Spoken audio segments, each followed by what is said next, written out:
I'm Kate Noble. I'm here at Shine Yoga in Cincinnati, and you're tuning in for a little micro workshop on enhanced natural breathing. And our natural breath is something that does, like the name says, come naturally, but we can work to improve the way that we breathe, and improving the way that we breathe, we can experience greater relaxation and also rejuvenation, as the breath is the way the energy moves in and through and back out from our bodies. So today we're going to do a breath practice on the ground, so in a relaxing way. And I also want to give you a little bit of tutorial about how you breathe. So breathing does come naturally to us, but it is also something that I feel like for a lot of people is a little bit misunderstood, and that our tension, the stress that's existing in our hearts and minds, as well as the way that we hold our bodies, can decrease the efficacy of our breath. So kind of the potency of the breath. So we'll look at that a little bit today. Not too long of an education, but just a little bit here. All right, so the first thing that I'm going to say is that your breath is primarily motivated by your diaphragm. So the diaphragm is a muscle that hooks up all inside your rib cage. So it goes all around, and it does have an opening in the middle that allows the esophagus to move up and down through the body. So you have your stomach here, your two lungs are up in here, your heart is a little bit in the center, and then it tilts to the left. So your right lung will have 3 lobes, and then your left lung just has 2 because it needs to make a little bit of space for the heart. And your breath will come in obviously through your mouth and nose, and as well as our food and water comes down through the throat. And then at the base of the throat, that'll split, and your trachea will go to your lungs, and then your esophagus will go down and through that hole in the diaphragm and then into the stomach. So your diaphragm will divide your upper and lower thorax, and it divides your respiratory system from your digestion system. Now, the diaphragm does work automatically, and it can also be influenced consciously. So it's one of the few actions in the body that happens for us naturally, but we also have a little bit of control over it. And what happens is that as you inhale, the diaphragm will contract. So the contraction is when it presses down. And as it presses down, the ribs will expand out, and your belly should expand out a little bit too when you inhale. So the whole torso is going to expand, your ribs and diaphragm and belly. And then when you exhale, the diaphragm relaxes and it pushes back up. Now, breathing really is not so much mechanical, but definitely a gaseous exchange. And the breath kind of gets, your breath does get vacuumed in as the diaphragm presses down. And then when you breathe out, your diaphragm pushes up, but it changes the internal pressure. And so it kind of vacuums the breath back out, or expels the breath back out. So that trying to breathe harder, like through our throat and nose, really will actually inhibit the flow of breath more. So when we're breathing, we want to breathe from the diaphragm. You might have heard that diaphragmatic breathing or belly breathing. Okay, so I think that's all I need to say with the skeleton, and I'm going to move him out of the way, and then we're going to come down onto the ground. So if you want to think about where you want to practice breathing, you can do this in a few ways. You could sit in a chair on the couch so that you have some back support. I'm going to use a reclined position. I'm going to show you a reclined position. And I also want to say that your bed is a great place to practice breathing as well. So I'm going to shift the camera here for a moment, and you can think about where you might want to set up. You can see my setup there. I've got some of the restorative yoga props. So I have 2 bolsters. I picked the small ones, which I feel like mimic things that you probably have at home. They will mimic your regular pillows. And then I have 2 blocks and a long blanket. A beach towel would work great. So if you happen to be pregnant tuning in, I want to encourage you to just sit up with your back against the wall. So you could just sit up and with your legs crossed, and if that feels uncomfortable at all with legs crossed, you might just take a long blanket you put it under your knees and then over your feet, and it just creates this nice little kind of nest of support. If you prefer for your legs to be straight, that's fine too, but with legs straight, oftentimes the bottom of your pelvis will kind of tuck under and the low back collapses. So try to keep your body upright. That collapse that happens when we sit, you know, this is definitely one of those things that inhibits fullness of breath. So the rib cage and the lungs can't inflate fully when you're collapsed down in on yourself. So that's why we're going to practice today in this position. So if it's comfortable for you, you can take reclined butterfly with support. So again, I've created incline, and you can just think about how you can use your pillows at home to create your own incline. And then things to make it a little more comfortable. Again, you could use the blanket where it goes under your knees and over your feet, and then it wraps all the way around to the sides of your hips, just to help support the whole of your leg. And then you recline back nice and comfy. You want to make sure that your head feels like it's in a good position without being too forward, because again, with the head too forward, it closes off our air passages, and also this tightness at the top of the chest inhibits that full breath.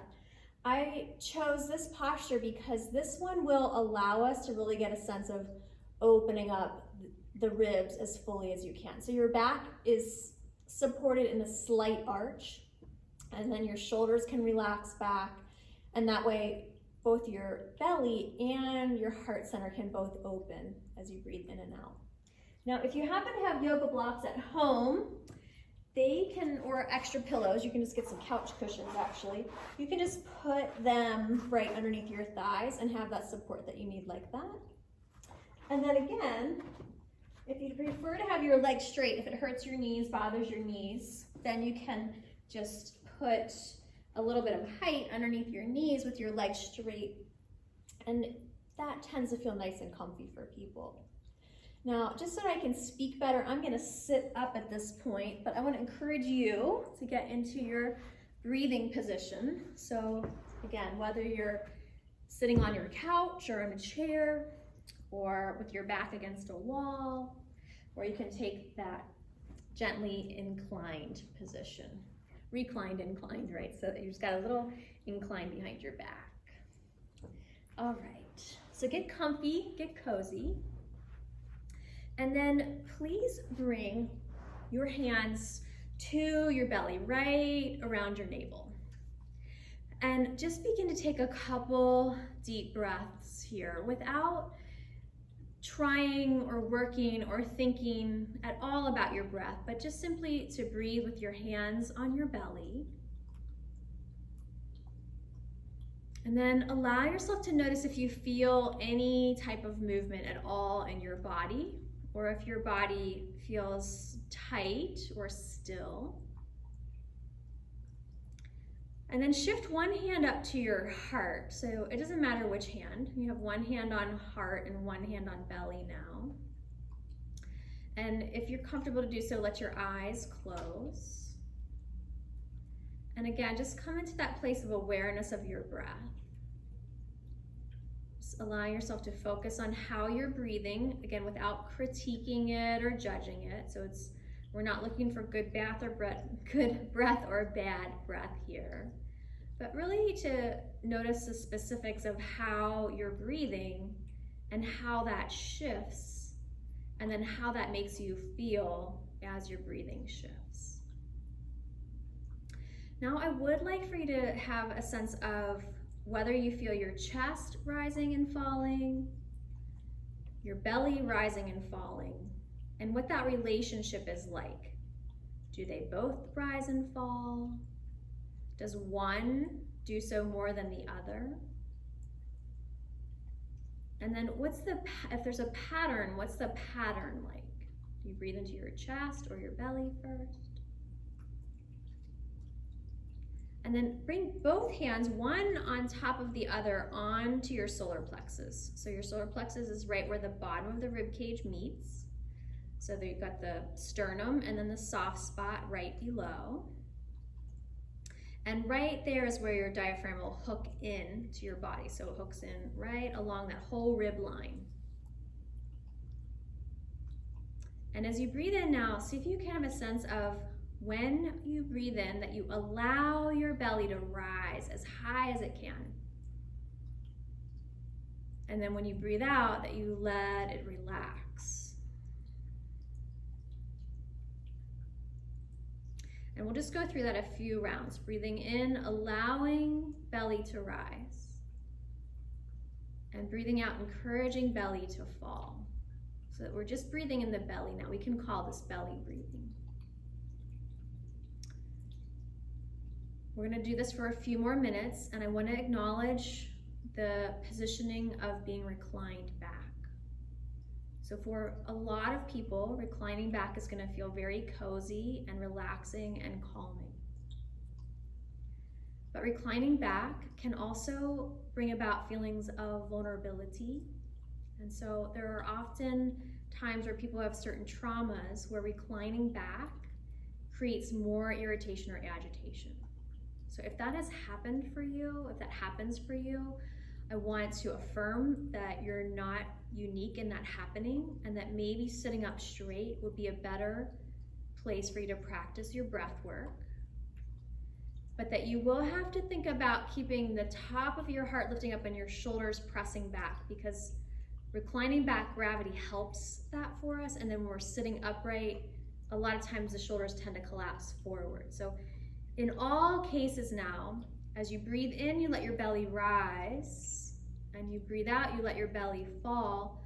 Allow there to be a sense of lift and broadening across your collarbones. Okay, now we're going to do a two-part breath. So I'm going to ask you to breathe into your belly, that you allow your belly to rise, and then you let the breath billow all the way up into your chest and ribs. So you let the chest and rib cage expand at the top of the inhale. And then as you exhale, just breathe out however feels best for you. So we won't think about the process too much on the way out. Just let yourself breathe naturally on the way out. But on the way in, you're going to breathe deep into the bowl of your pelvis, into your low belly, even into your low back, side waist, all the way up into your ribs, all the way up to the collarbones. Even have a sense of your head reaching up with that inhale. Fill all the way up with breath, and then exhale, let it go. We'll do a few more rounds like that. So in this case, the work is subtle, but we know in yoga that subtle work is very often the most powerful. So the subtle work that we're doing is that we're using the breath to stretch your body from the inside out. Now, much of yoga is about cultivating harmony and balance. So begin to notice as you're filling up on the inhales, where the body expands more fully. So likely it's forward and high. Not necessarily, but likely. But now, as you're filling up with your inhale, first into the belly and then into the ribs, see if you can have a sense of breathing into your back body, so that especially if you're in that reclined position, kind of press your back into the cushions as you breathe in, all the way up your back. So if we have any bit of slouching habits and patterns when we're standing up, sitting up normally, maybe sleeping, I sleep in fetal position, that the chest and shoulders curl in and forward, and it limits the capacity for the lungs to really expand fully. So in this exercise, we're looking to enhance our natural breath. Now in yoga, we do a lot of interesting breath techniques. A lot of that is designed to work with the energy body. But in this case, we really just want to let the breath be as natural as possible.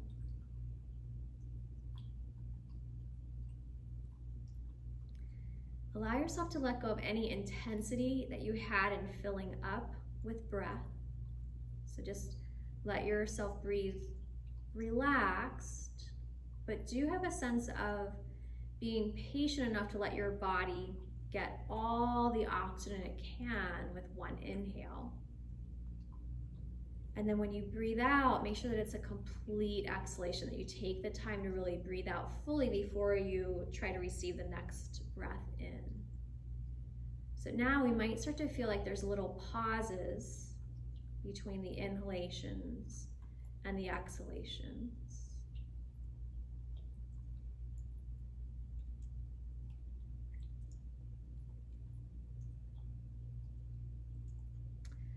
As you continue to breathe gently but fully, allow yourself to notice how you feel.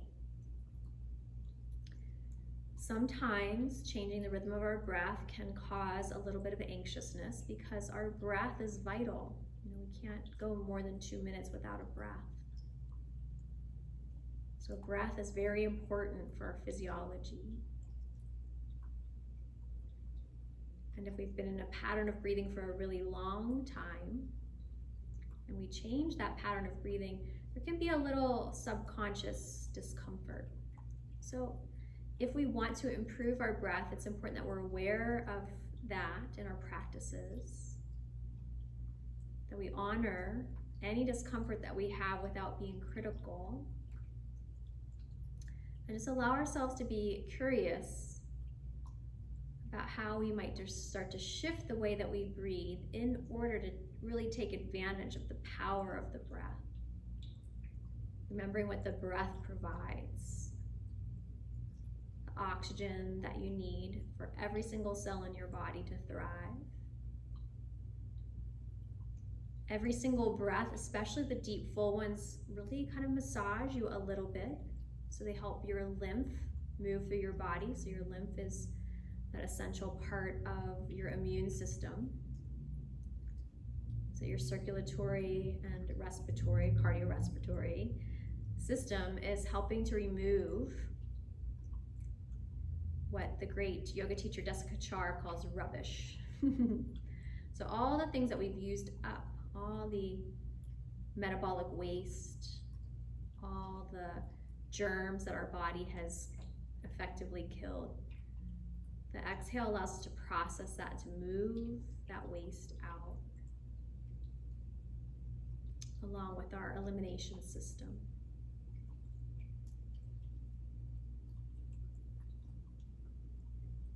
You might take a moment to sit in the mind body now, your emotional body. So how we think and feel affects our neurology. It affects how we hold ourselves. It affects how our systems work. And so as well as there to be the potential for there to be metabolic waste in the body, there can be emotional waste in our energy field, disrupting our nervous system. So perhaps you can envision now these extended exhalations. So we took big long breaths filling up in the beginning. And now I want to encourage you to exhale fully and completely through your nose. Letting the breath flow in through the nose in a really relaxed, natural way. And then as you exhale, think about the breath. Draw your low belly in and up, and just imagine the low belly hugging in and up and the diaphragm rising and pressing the breath out of your body. And you can kind of even do a little bit of crunch curl there if that helps you feel like you're getting exhale completely out. But then when it's time for the inhale, try to relax. And rather than think about sucking breath in, that you let yourself receive. That it is actually in relaxing that we get a fuller, deeper breath. Letting go of any of the tension that inhibits us in being in flux and flow in the rhythm of life. So relaxed inhales, and then complete enhanced exhales where maybe you do feel a little tone, not just in the belly, but maybe even in the pelvic floor, and then up through the diaphragm and out through the lungs, out through the nose. Much of our yoga breathing is going to happen through the nose, and certainly relaxed natural breath is intended to move through the nose. Just take a few more moments here with relaxed breath, and you can let go of those enhanced exhalations now. And just let your body breathe. See if you can come into that state of being more aware of what you feel and less concerned about what you're doing. So you feel the way your body naturally functions for you. And if you notice tension inhibiting the flow of the breath, then you practice undoing. Then you practice softening, surrendering, allowing your body to be breathed. So you do feel this force of nature that supports you. That yes, you have to do a lot in this life, but you don't have to do everything. That there is a force breathing you. There is a force that allows your heart to beat. It allows all these deep internal functions to happen effortlessly. And yes, there are things that we can do that enhance our health and things that we can do that inhibit our health. But our bodies really are incredible, I don't want to say machines, but these incredible vessels for life. Truly of a divine design.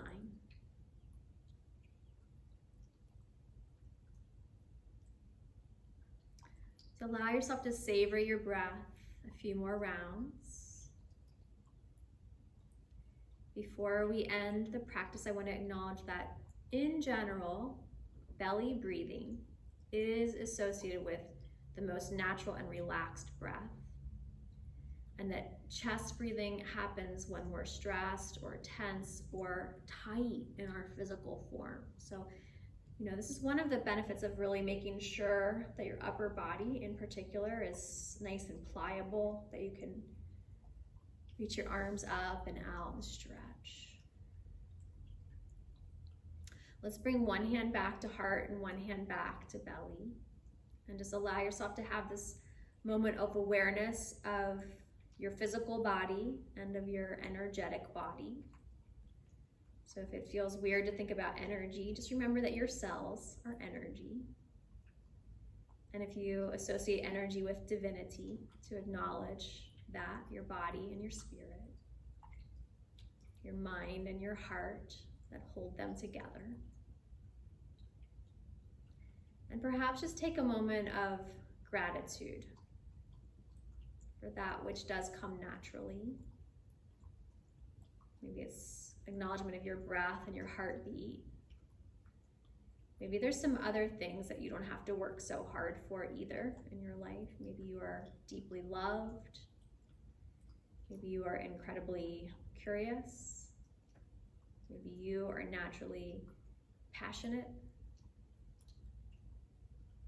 Just taking a moment to acknowledge those things that come a little easier than the others.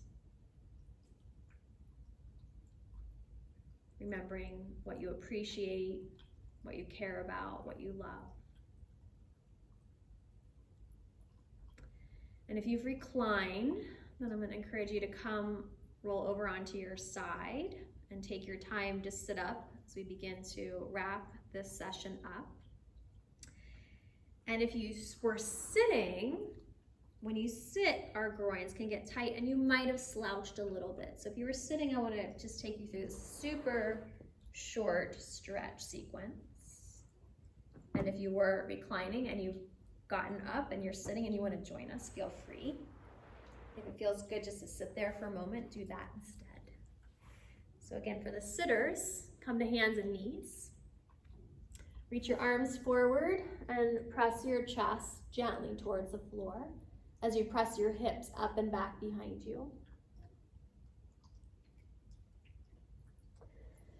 And then come back up to hands and knees and just stretch one leg back behind you with your toes tucked under and press back through your heel, stretching out your legs. If it feels good, lift your foot up off the ground and just circle your ankle and wiggle your toes a little bit.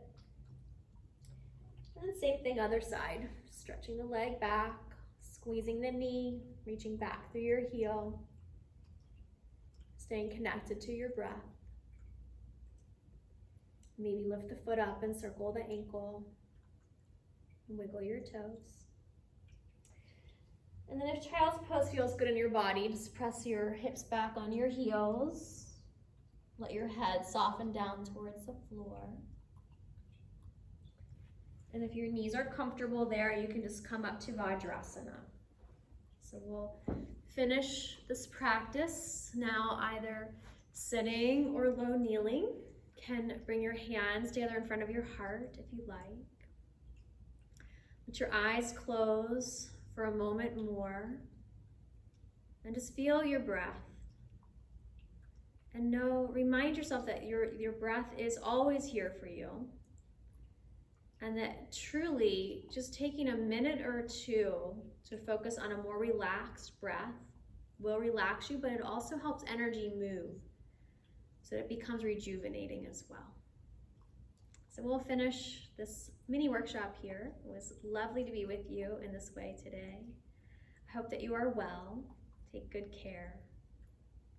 If you are watching this video on YouTube for free and you'd like to make a donation in exchange for the work that we're doing here at Shine Yoga, you can visit our website at www.shineyoga.com. Thank you. Namaste.